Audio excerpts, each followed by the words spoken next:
Hey everybody, I'm going to try something a little bit different. It is Saturday, March 2nd.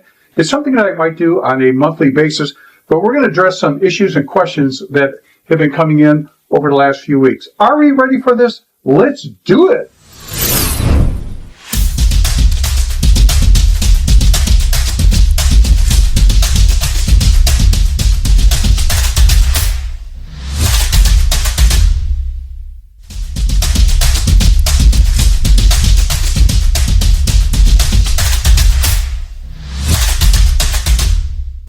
Hey everybody, welcome back to my channel. If you're new to the channel, this is dedicated to photography and as a photo artist, doing some creative things, thinking out of the box, and also using different softwares and plugins to go from point A to B in our projects.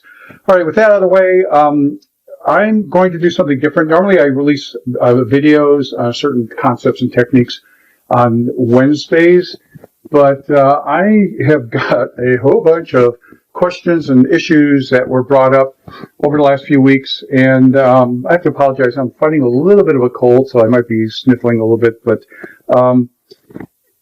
if you could do me a favor, most of the stuff came in on my private email address rather than making comments on YouTube. I don't get to go to YouTube that often to see comments. I do go there, but it's just not, I don't go on a regular basis. I'm always referring to my personal email address, so that should be down here. It is StephenPhotoArtist@gmail.com. It's better to send your comments that way or questions. A lot of things, it's hard to answer back in email. That's why I'm doing this, and it's Saturday, March 2nd. So let's take a look at some of the questions, and I have a whole bunch, but I'm not going to do them all. I'm going to do maybe 3 or 4 every month because of the fact that you don't want to sit there and listen to a whole bunch of different things. Probably would be here over an hour if I addressed everything that I have right now. So anyhow, let me get set up here and take a look at my first question or issue here. So excuse me a second while I get this all set up. And I think we're good there. Okay. The very first thing that I get asked or commented about a lot. I'm trying to open up Photoshop here. And part of that is my problem or my fault. I need to always remind people about this. But one of the things I've learned about running a YouTube channel, and this is all new to me. And by the way, thanks guys, you can help me out. And that is, excuse me again, if you could like the video, subscribe if you have not subscribed, and hit that notification bell. That way the next time I upload a video you get notified. I didn't realize it, but I had a huge jump in subscriptions, and I topped well over 1,000 subscribers now as of a couple weeks ago. I know that's a small channel compared to others, but my goal is if I can get enough people to subscribe and have a little clout, I would like to get some people that will help with, say, some affiliate links for you guys to get discounts on stuff that I own and use. I'm not a big fan of somebody contacting me and say, hey, we'll send you a free, software plugin for Photoshop if you could talk about it for us. No, I'm not going to do that. I will only talk about things that I purchased and I use. And if I like it, obviously, then yes, I will talk about it. And it would be nice to have an affiliate link for you guys to get a discount on that. And also, it's just a different way of supporting the channel. Speaking of supporting the channel, thanks for the ones that have been on a volunteer basis. I'm going to, I'll put that down here. It'll also be in the show notes. buymeacoffee.com/StephenPhotoArtist. Again, a link should be here in the video, and I'll put that in the show notes. Okay, so I'm going to address 4 things. And number 1 is, every time I do a technique, not every time, but a lot of times, I'm getting comments back when I do a certain technique in Photoshop. I get comments back, well, couldn't you have done it this way? Or couldn't you have done it that way? And that's on me. It's my fault. I apologize. I need to emphasize certain things that when I show you a routine or technique, and that is, in Photoshop, a lot of times there's 2, 3, sometimes 4 different ways of going from point A to B to get the result that we want. And I'm just not going to sit there and do all 3 or 4 different ways. I'm just going to pick one of my favorite ways and get it done. So just a minor example for the new people. Here I am in Photoshop, and if I have to go to the, say, open dialog box, well, I think most people know you can go to the File drop-down menu, choose Open, and you'll get the open dialog box. If you do a shortcut keystroke, Control-O or Command-O on a Mac, you'll get the open dialog box. And then my way of doing things is just double-clicking on the workspace right here. And if I do that, I automatically get the open dialog box. So my point is this. I did 3 different ways to get from point A to B. Which is the best way? The best way is your way. So when I do something in Photoshop as a technique where I'm going from point A to B, a lot of times I'll get comments, well, couldn't you have done this or couldn't you have done that way? And the answer typically is yes, but I got to pick one, and I just do it my favorite way, but I need to emphasize to you that, you know, there's other ways of doing things. It's just my favorite way of doing things. And you may not like that way. I mean, that's okay. I'm not saying this is the way you have to do it. Do it your way if you know a different way of doing it. So I just want to clarify that a little bit. I'll do, you know, in the future here, a better job of saying, hey, there's different ways of doing this, but this is my favorite way of doing it. And then you could judge whether you like that technique or not. I mean, I don't expect everybody to like everything that I do or that I was taught to do by other very successful people out there. All right, the next thing was, I was asked a few times, what software do I use to record these videos? And I'm going to have to pull this up. And let me see if I got there we go. It is a program called Camtasia, and Camtasia is by a company called TechSmith. Now, they've been around for years, and I've owned their software for about 3 years. And so this is their website. And they have different products, but Camtasia is what I use. And it's a really cool program, and you can watch videos. I'm not going to explain it, whatever, but, you know, people are asking about it. And if I go to buy this now, they never did this before. Before, you just had a perpetual license, and they still offer that, but here they actually offer a subscription base if that's what you want to do. I think it's like $14.99 a month, but you're billed on a yearly basis. So as of this date here in 2024, it is $179.88 per year. If you outright buy it, and that's what I did, it's $299.99. I think I paid when I bought mine, I think it was $249. Now, I don't know if that was a special discount or what, but anyhow, it's just a perpetual license. I don't have to get an upgrade if I don't want to, but you get for a year free upgrades and tech support. But after that year, they'll offer you, I think it's like $50 for the next year for you to get free updates and also tech support. Now, I've never had any issues where I needed tech support, but every time I saw some new features that were coming out, say, you know, after my 1 year period, I go, oh, cool. I really like those new features. Plus, they enhance the program. Okay, yeah, it's worth the $50. Okay, but anyhow, for the ones that were asking me about the software, just go to their websites. There's a lot of, you know, videos there that you could watch. It explains the program, but that's what I use. So that is that issue. And let's talk about the third issue. Some people are asking, a lot of people, do people really ask you, what camera do you use? And I'm laughing at that because, well, that started probably around 2008, whatever. But background for some of the new people that may not know this, you're fairly new to the channel.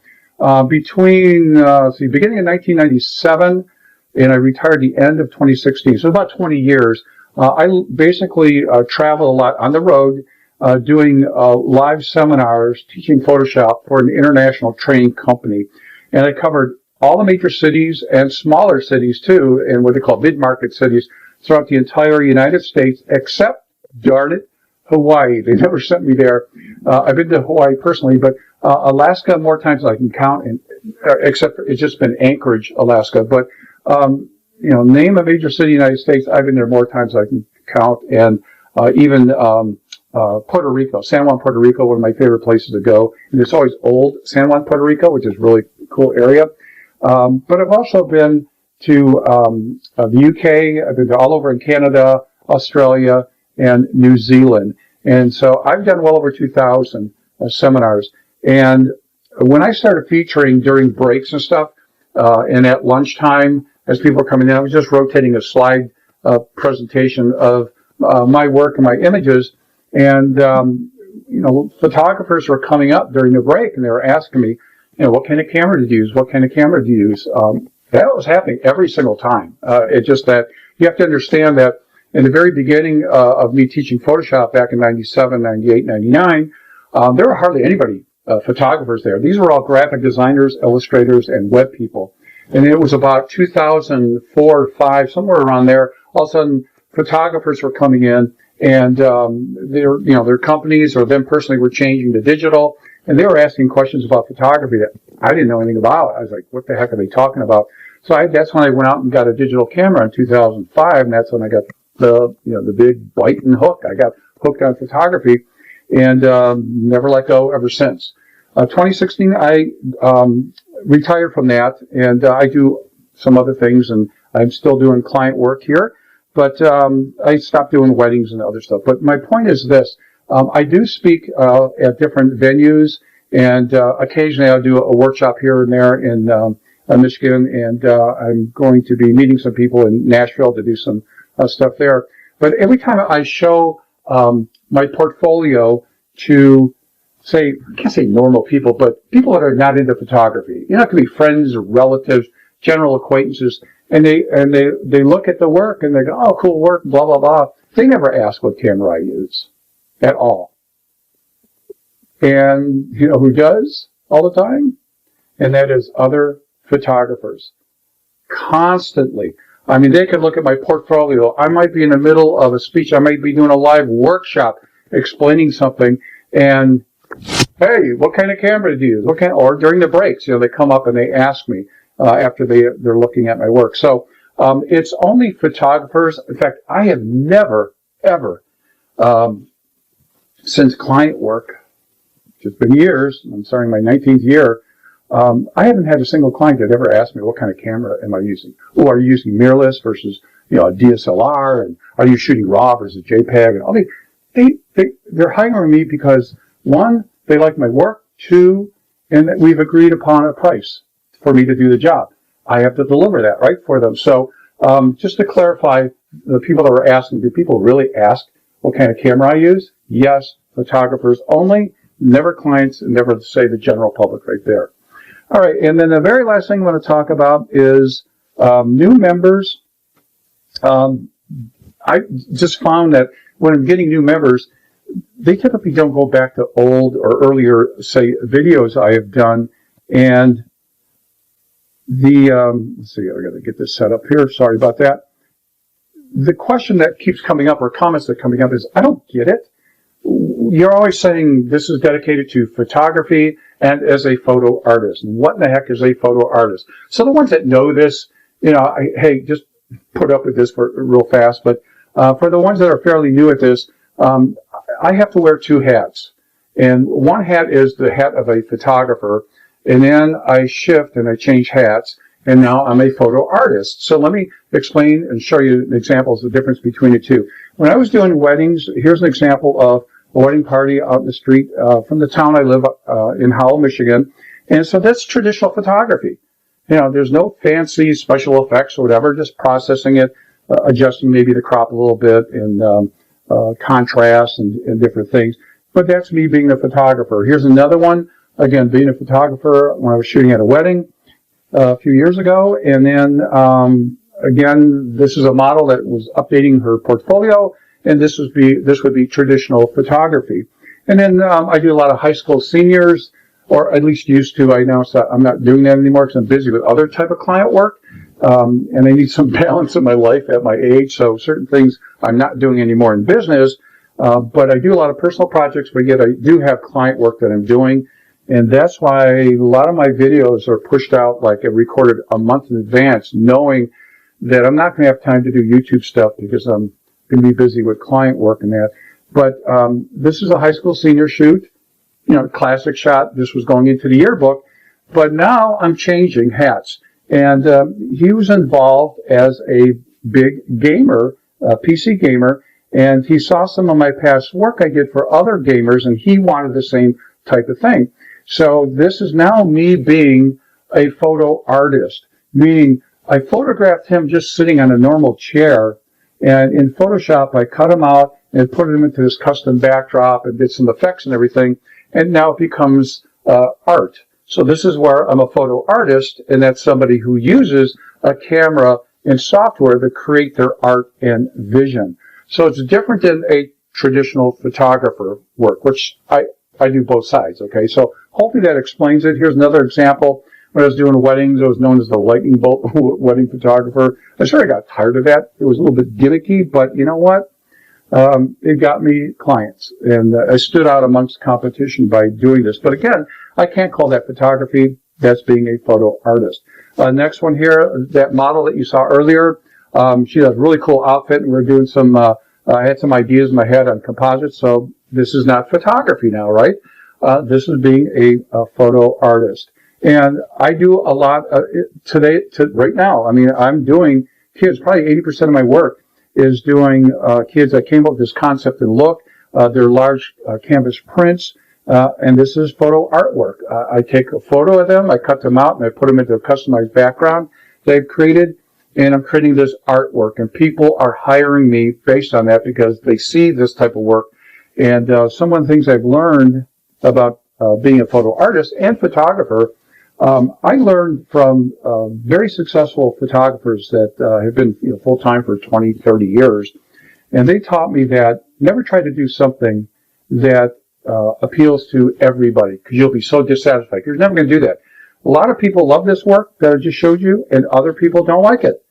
And that's fine, because if people don't like it, they're not my client. And I learned that, you only need about 10% of the market in your area, and you can be very, very successful. You don't have to get 40, 50, 60, 70% of the market. You got a niche, a unique look that nobody else is doing. Man, you could just milk this to death and stuff, and people will hire you, but it takes time to build it. I should do maybe a half-hour talk about business and photography, because I know most people are not doing this as a business or part-time business. They're doing this as a hobby, and our attitudes are different if you're on the hobby side versus the business side, and that could be, again, a topic all by itself. All right, hopefully I cleared up some of the issues that came. I've got a whole bunch of other ones, but I'm going to wait till April. I will tell you this. I'm shooting for April. I thought I'd have it done this month in March. I got some suggestions from people. The ones that had purchased the templates, the frame one that I've talked about before in the past, they asked me if I could do something. I'm not going to mention what that is. I'll wait till I get it done. And I'm coming up with like 3 other templates. They're just basically different size, but the entire look is totally different. It's not a frame, it's a concept. And I'm about 95% done. I got a little bit of tweaking to do, and then I got to put the training videos together for that, and I'll offer that, and I'll showcase that and explain it to you. All right, so with that out of the way, just a quick reminder, like the video. It helps push this out to other people. If you're not subscribed, hit the subscribe button and hit that notification bell. That way you'll get updated on future content. All right, guys, thank you very much, and see you in the next video. Till then, see ya.